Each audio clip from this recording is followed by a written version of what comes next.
We start tonight with the second inauguration of President Donald Trump. We will begin the complete restoration of America and the revolution of common sense. It's a major political comeback. President Trump marking his return to our country's highest office. Frigid weather forced the ceremonies indoors. Under the Capitol Rotunda and surrounded by political allies and rivals, the peaceful transfer of power was made.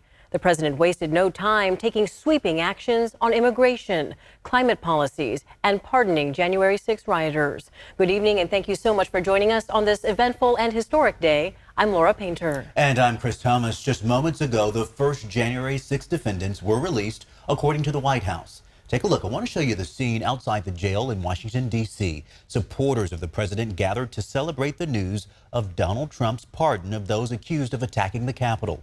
The pardon was part of his first actions after he returned to the White House. ABC News has not independently confirmed their release.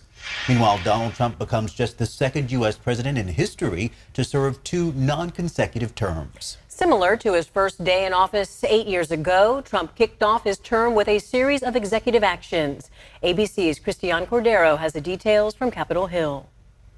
Chris, Laura, frigid temperatures here in Washington, D.C. moved the inauguration's events indoors. President Trump swore in from the Capitol Rotunda, then made his way to a nearby arena where a crowd of supporters rallied. Tonight, President Donald Trump marked a return unlike any other.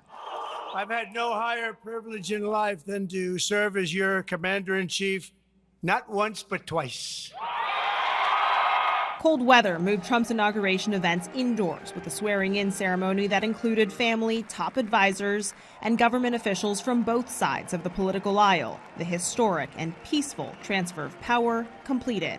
And in a nearby arena, a crowd of supporters greeted the incoming administration with cheers. Yes! Trump taking a victory lap in a rally-style speech. We won, but now the work begins. And moving forward with several campaign promises, including declaring a national emergency on the southern border, with planned deportations expected to begin as soon as tomorrow. He tossed pens into the crowd after signing executive actions in the arena, then returned to the Oval Office with a new stack on deck. Among them, an end to birthright citizenship, guaranteed by the 14th Amendment, and sweeping pardons for approximately 1,500 criminal defendants who stormed the Capitol on January 6th. Tonight, I'm going to be signing on the J6 hostages, pardons, to get them out. Nearly everyone convicted of their actions that day, including those who attacked law enforcement officers, are now set to be released. We hope they come out tonight, frankly. They're expecting it. Several groups have already started filing lawsuits against some of Trump's actions here on day 1. Chris, Laura, back to you. Christiane, thank you. The Senate today passed a bill that would require federal authorities to detain migrants accused of theft and violent crimes. The Laken Riley Act is named after a Georgia nursing student who was murdered by an undocumented immigrant. This is the first measure President Donald Trump will likely sign into law. And tonight there is growing anxiety among immigrants across the nation as President Trump signed new executive orders. Right now, many families are uncertain about their futures, and their advocates are urging preparedness. We have video of a mother in Ciudad Juarez, Mexico, breaking down in tears after her CBP appointment was canceled on Inauguration Day. You may remember, under the Biden administration, the CBP One app allowed asylum seekers and migrants to schedule appointments with border officials. Now, for them, uncertainty looms. It's really dark times that we're about to face. We should not let fear take over us. We should prepare as much as we can.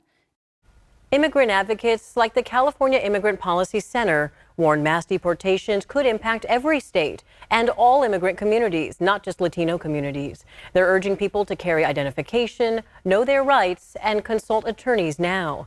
The center also says state resistance may play a critical role in mitigating the economic and social impacts of these orders. The president's cabinet is now taking shape after the Senate unanimously confirmed Marco Rubio as Secretary of State. He is considered one of the least controversial nominees. It is typical for the Senate to confirm at least some of the new president's top cabinet nominees on Inauguration Day. And President Trump planned to sign several executive orders today, including an order that signaled his intention to end the Biden administration's electric vehicle policies. One such Biden-era policy that could be on the chopping block soon are the federal tax credits for the purchase of a new or used EV. ABC 10's Luke Clary has the details.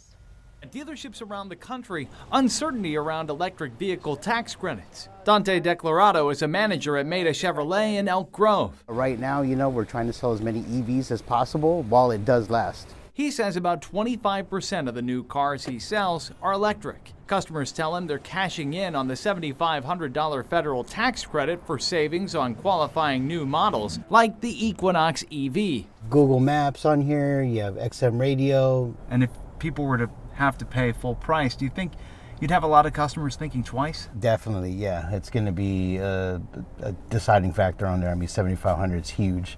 Huge savings. In Washington, President Trump signed an executive order on day one repealing Biden-era rules on electric vehicles. He railed against the EV tax credit during the campaign. Shortly after Trump's victory, Governor Gavin Newsom said California would propose a new state rebate if the federal one goes away. It's become much more political than it should be, but that's part of the story.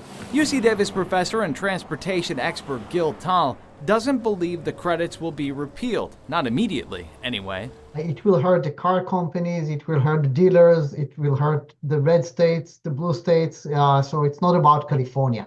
And that's why I think that if it will happen, it will be much more gradually. Declarador says he hopes Trump decides to keep the EV tax credit in place.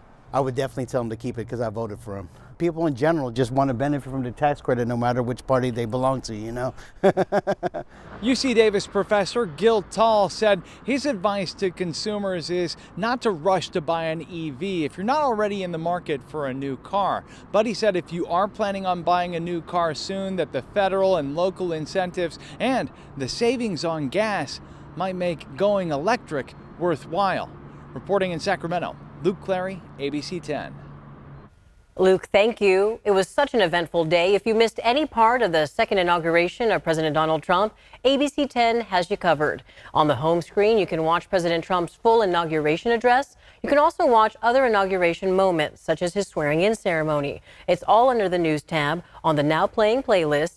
The ABC 10 Plus TV streaming app is free to download on Roku, Amazon Fire TV, or wherever you stream on your TV.